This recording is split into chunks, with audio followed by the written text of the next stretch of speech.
On this episode, we're going to be talking about the one secret tool that you can start using to rescue your marriage on today's episode of Relationship Radio.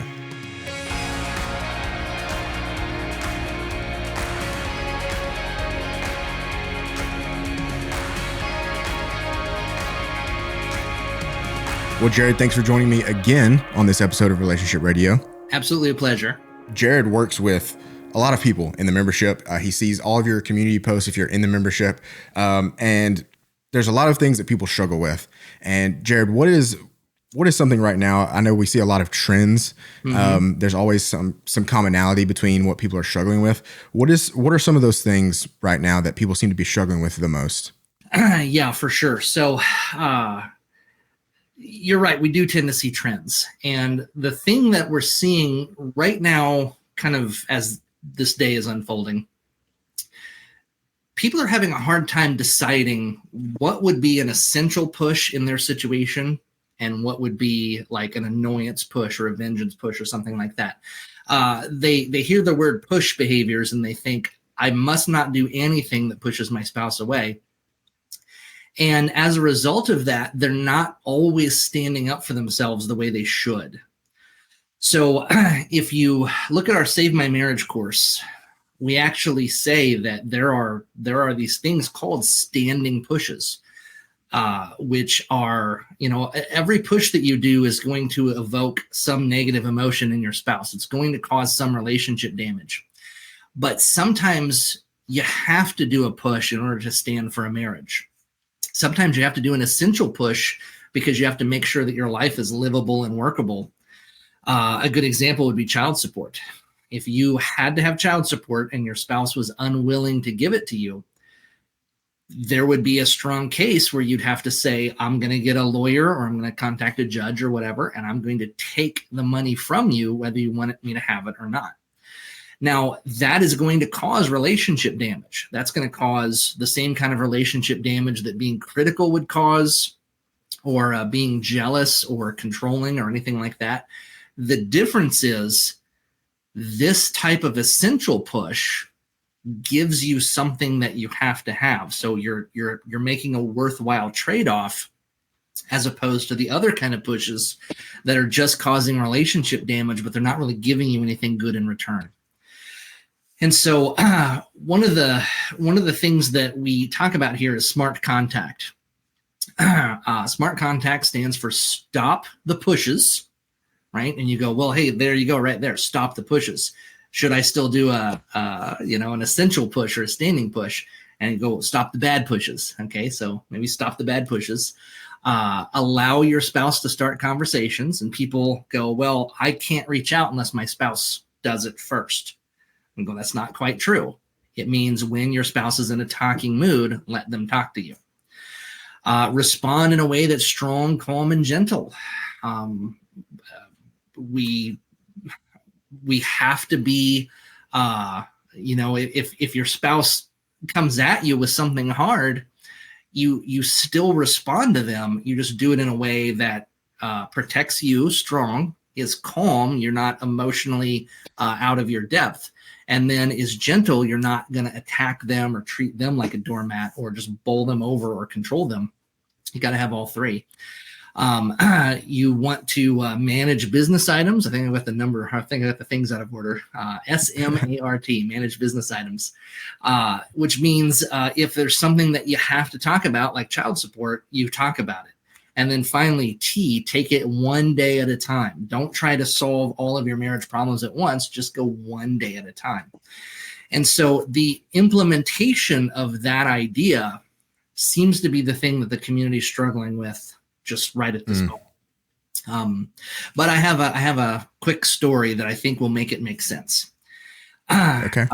If you think of your marriage as being many, many, many relationships all sort of working together, within marriage, you could say that we're friends. We're also lovers.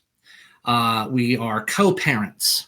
We are business partners. We own things in common. We manage our money in common for a goal in the future. We're also like servants or maybe employees. I work for my wife. She works for me. I serve her. She serves me. We're also roommates. We're just doing life next to another human being. And we're family. Even though you listening to me, you and your spouse are not related by blood, you've become a family because of the experiences that you've had and the commitments you've made to each other. It's caused you to become family members. Now, let's pretend that one of those relationships were broken. Maybe your lovemaking relationship has broken down. The romance is gone. We don't feel a lot of passion, but we still can be friends. We still have to parent together. We can still manage business items together. We can still serve one another. We can still keep our areas of our home clean and be a good roommate to our partner, that kind of thing. And we can still be family. If your tire breaks in the middle of the night, you can still call your spouse and they'll show up for you. You're still like family. You sort of allow the broken part of your relationship, you wrap a smart contact cast around it. So if you think of like, what happens if you break your leg? Well, breaking your leg sucks. You go to a doctor, they x-ray you, they set the bone, they get you a treatment plan together, and they put a cast over it. And all of that is a very unpleasant experience. And then you go home and you leave your leg sidelined for, 7 or 8 weeks until they reevaluate.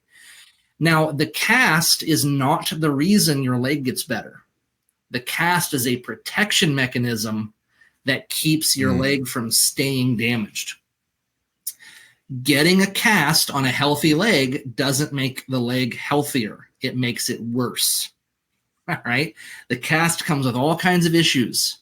There could be an infection or your muscles could atrophy or all kinds of stuff like that. Right. So if one part of your body is broken, you cannot ask that part of your body. Like if you break your leg, I can't ask my body to take me hiking because my leg's broken. Hiking won't work when I have a broken leg. It doesn't mean I'll never hike again. It just means that in this moment right now, I can't go hiking. Now apply all of that to marriage, right? So smart contact is the cast for the broken parts of your marriage. So if your lovemaking is not working, if you're not able to be friends, or if you can't manage business items together without getting in a fight or something like that, wrap a smart contact cast around that part of your relationship. But don't stop doing the rest of your marriage.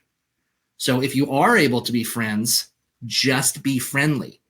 If you are able to co-parent, just co-parent in a friendly way. If you are able to do business items in a friendly way that is very loving, in a way that is making space for your roommate partner in life, that kind of thing. And so what we do, we let the healthy parts of our relationship heal the part that isn't working right now.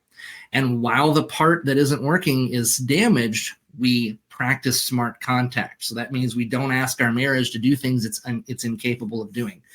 But that doesn't mean we can never talk to our spouse, doesn't mean we can never have a disagreement, doesn't mean we can never stand up for ourselves. It doesn't mean we can never, ever, ever push on anything, on any topic. It doesn't mean that stuff.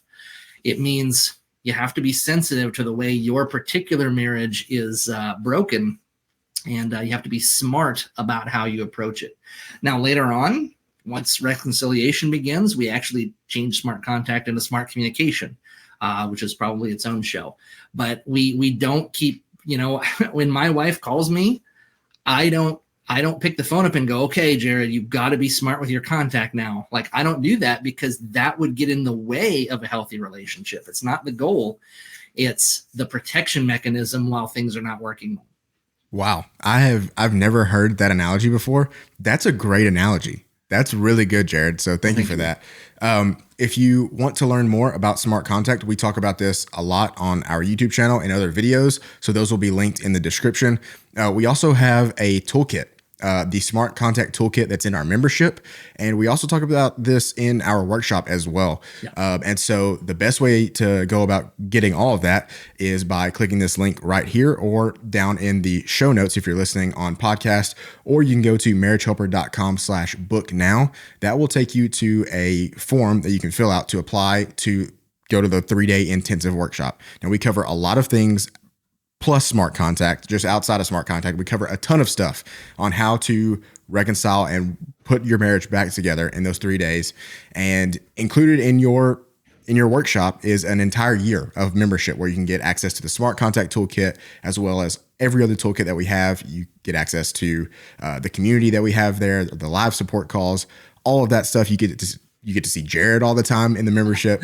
So click the link and go sign up for a workshop. It'll take you to, again, a forum. You can talk to a workshop advisor. They're not coaches, they're not therapists, but they will be able to tell you what we offer and if the workshop is the right fit for you. So you can go to marriagehelper.com/book now to apply for the workshop today.